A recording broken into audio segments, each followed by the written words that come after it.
Oi, aqui novamente Gêner Cristiano do canal Histórias São Humanas em mais uma aula de História do Brasil Império. Hoje, nesta aula sobre o período regencial, nós vamos fazer uma revisão, uma conclusão e um aprofundamento. Vem com a gente!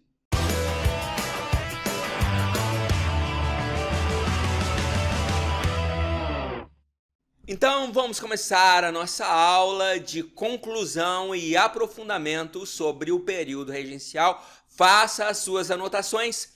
Mas antes de começar, aqueles velhos e costumeiros pedidos, deixe o seu like, deixe o seu comentário, inscreva-se em nosso canal, ative o sininho e, se você gostou dessa playlist sobre o período regencial, compartilha nas redes sociais, porque isso ajuda a gente demais da conta. Valeu! Bom, então vamos lá. Vamos começar o nosso aprofundamento, a nossa conclusão, com esta breve consideração aqui, ó. O período regencial foi uma experiência republicana dentro da monarquia. Por que nós falamos de uma experiência republicana dentro da monarquia? Vamos voltar ao ano de 1776, nós temos na América do Norte a Declaração de Independência dos Estados Unidos, melhor dizendo, a Declaração de Independência das 13 colônias inglesas, que mais tarde deram origem aos Estados Unidos da América.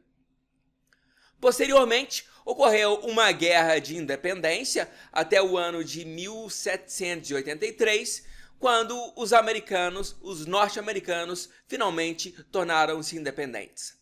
A primeira Constituição dos Estados Unidos, ela é do ano de 1787, e os Estados Unidos foi a primeira República das Américas, o primeiro país independente e a primeira república. No republicanismo, no modelo republicano adotado pelos norte-americanos, existe um instrumento muito importante, que é o federalismo. Então, o federalismo, ele concede uma grande autonomia para os estados norte-americanos em relação ao governo central, em relação ao governo da União, em relação ao governo federal. É por isso que, por exemplo, certos estados americanos decidem pela pena de morte, como uma pena capital, e outros estados norte-americanos optam pela prisão perpétua.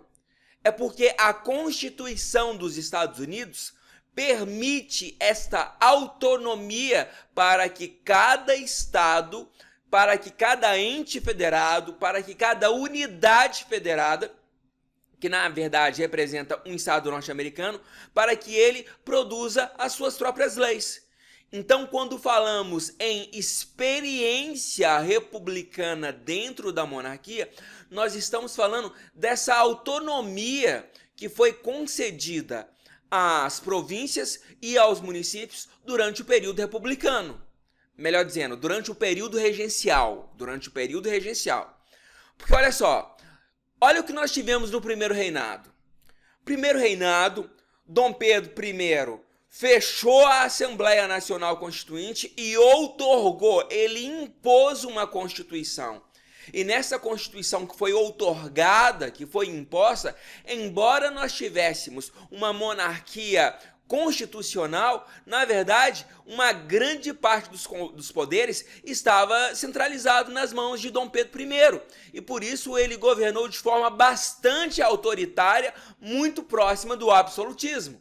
Claro, existia uma Constituição, mas o autoritarismo e o excesso de centralização de poder nas mãos de Dom Pedro I deram essas características quase absolutistas ao primeiro reinado. Quando a gente analisa o período regencial, dentro daquele período que eu falei várias e várias vezes, que foi a maré liberal ou avanço liberal, é tudo a mesma coisa, nós tivemos uma contestação deste excesso de centralização política que existiu durante o primeiro reinado, e nós temos a adoção de medidas descentralizadoras do poder político e administrativo. como, por exemplo, nós analisamos a Guarda Nacional, que deu aos grandes latifundiários dentro dos municípios, dentro das províncias, o poder de polícia, ou seja, o poder de estabelecer as regras, o poder de prender, de acabar com revoltas, com rebeliões, enfim, o poder de polícia ele foi transferido do governo central para as províncias e para os municípios. O mesmo ocorreu com o Código do Processo Criminal, outra medida descentralizadora, uma vez que tivemos a criação do juiz de paz, e o juiz de paz, além das atribuições normais de um juiz, de julgar e de condenar as pessoas, ele ainda comandava a Guarda Nacional. Ou seja, as grandes elites latifundiárias, os grandes proprietários de terra, começaram a disputar esses polos privados de poder, melhor dizendo, esses polos de poder que davam a eles ainda mais autoridade no território que eles estavam dominando. E, por fim, outra medida altamente descentralizadora do poder político-administrativo foi o Ato Adicional de 1834, uma vez que ele transferiu o poder de produzir as leis para as assembleias legislativas provinciais, ou seja, as províncias puderam elaborar as suas próprias leis desde que não entrassem em conflito com a Constituição Federal. Ou seja, muita transferência de poder do império, da sede do império, na órbita de influência do imperador, para as municipalidades, para as províncias, para o ambiente local. Então, é por isso que nós falamos que a principal característica do período regencial foi a descentralização do poder político e administrativo. Olha, está grifado aqui, em oposição ao excesso de centralização do poder político que existia durante o primeiro reinado. Então, esta é uma diferença básica que você deve dominar em relação ao período regencial e ao primeiro reinado. Beleza? Bom, mas, porém, contudo, entretanto, todavia, não obstante, estas disputas de poder, estas disputas pelo poder político, pelo poder judiciário, pelo poder de produzir as leis, isso gerou uma grande disputa entre os latifundiários. E os latifundiários disputando o poder político, disputando o poder de polícia, disputando o poder judiciário, não tiveram a sensibilidade de cuidar de outros problemas mais urgentes do povão, das pessoas mais pobres. O Brasil passava por uma grave crise política desde que a família real voltou para Portugal. Os cofres do Banco do Brasil foram esvaziados. A mineração estava em declínio. A atividade açucareira também estava em declínio. Nós tínhamos aqui uma série de comerciantes portugueses que dominavam o comércio e cobravam preços altíssimos, e a população sofreu muito. Então, esses dois elementos, crise econômica, a fome e a miséria das camadas populares de um lado, e do outro lado as elites proprietárias de terra disputando poder, isso criou um ambiente propício para o desenvolvimento das revoltas regenciais. As revoltas pipocaram por todo o Brasil, e nesse momento o Brasil quase se fragmentou territorialmente, dando origem a vários países independentes, tal e qual ocorreu com os nossos vizinhos na ex-América Espanhola. Lembre-se, outro ponto aqui de conexão, outro link que nós devemos estabelecer. Aqui na nossa vizinhança, naquilo que um dia foi a América Espanhola, ocorreram diversos processos de independência, e a América Espanhola, aquilo que um dia foi a América Espanhola, se esfacelou, se fragmentou, dando origem a vários países. Daí surgiu Argentina, Uruguai, Paraguai, Chile, Venezuela, enfim, Colômbia, enfim, vários países, sem falar da América Central, sem falar ainda do Caribe. enquanto aquilo que um dia foi a América Portuguesa, a América sob o domínio de Portugal, deu origem a um único país, que foi o Brasil. Então, durante o período regencial, o Brasil quase se fragmentou, dando origem a vários países independentes e sob a forte influência da República. Outro ponto de comparação: praticamente todos os nossos vizinhos naquilo que um dia foi a América Espanhola adotaram repúblicas. A única exceção, se eu não me engano, foi o México, que adotou em um primeiro momento a monarquia, mas logo depois adotou o modelo republicano. Então o Brasil era o único império, melhor dizendo, era a única monarquia da América Latina. Bom, devido a essas revoltas, devido a este ambiente de instabilidade política, econômica e social, nós tivemos, na parte final do período regencial, entre 1837 e 1840, alguns historiadores falam de 1841, nós tivemos o regresso conservador. Então, o regresso conservador é o antagonista, ou seja, o oposto da maré liberal, o oposto do avanço liberal. Ou seja, as medidas descentralizadoras foram anuladas.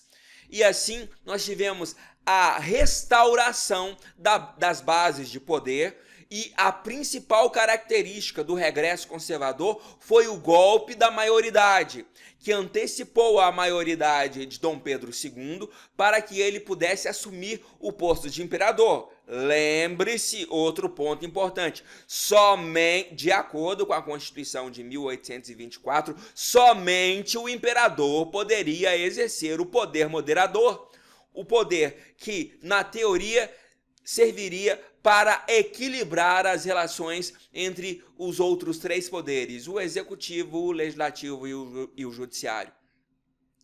Além disso, se não existia a figura do imperador, e se apenas o imperador poderia exercer o poder moderador, então o Conselho de Estado foi extinto.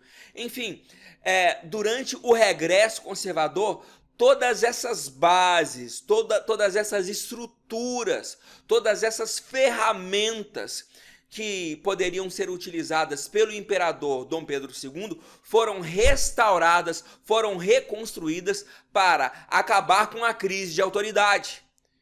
A crise de autoridade se iniciou com o período regencial, porque o imperador tinha apenas 5 anos de idade. E ao acabar com a crise de autoridade, nós acabamos com as disputas entre as elites políticas. Nós acabamos com as disputas entre liberais e conservadores, as disputas entre regressistas e progressistas. E essa união das elites para que o imperador pudesse assumir com apenas 14 anos e 7 meses de idade, tinha como grande objetivo estabilizar o país e acabar com as revoltas regenciais, que, eu volto a repetir, quase levaram o Brasil à fragmentação territorial.